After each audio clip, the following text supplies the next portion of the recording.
your medicine cabinet, what are you likely to find? Unfinished antibiotics, expired medicines such as aspirin and ibuprofen, cold medicines. Well, you probably thought, well, what do you do with that stuff?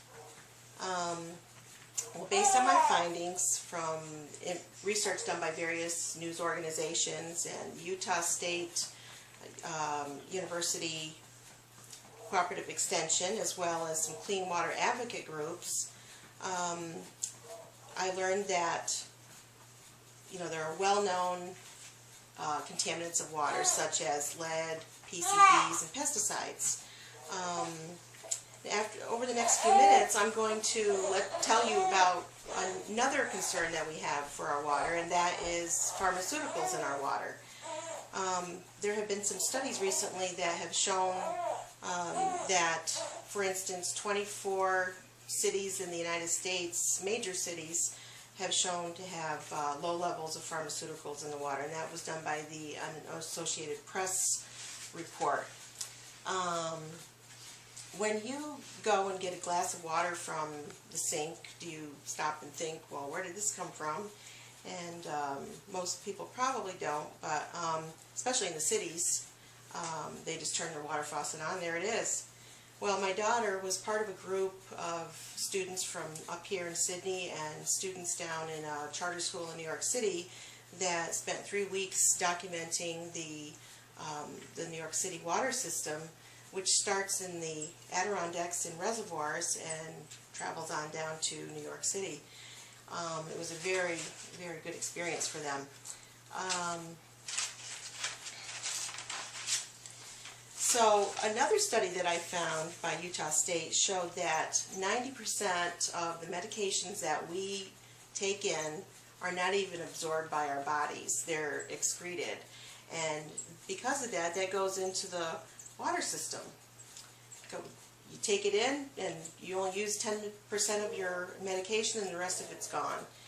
And so that is a problem. Also, we have pets that are getting ill and they're taking the same medications that we are, and that kind of waste also goes into the water system, as well as with livestock that get hormones for beefing them up and so on. All of that goes in. In addition, the pharmaceutical industries and hospitals are also contributing to, their waste is contributing to that problem of water being contaminated. Some of the medications in the water, such as hormones, are causing, even though at low levels, are causing fish and reptiles to have reproductive disabilities. And one study that I found in Yahoo Health and Wellness showed that male fish are actually producing eggs. Another problem that is contributing to that is flushing our pills down the toilet, the pills that we don't know what to do with, or down the sink. So we need to deal with that. The U.S. Geological Survey and the EPA have shown in a study that 42 to 79% of male smallmouth bass in the Potomac River are showing signs of caffeine and nicotine also. So what do we do about all of this? Our current water treatment systems aren't equipped to take care of it. They use chlorine for decontamination, and that just causes these pharmaceuticals to get toxic. So that makes it even worse. So one thing that we can do to minimize the risk is to take care of our medications that we have, that are outdated and that we don't use.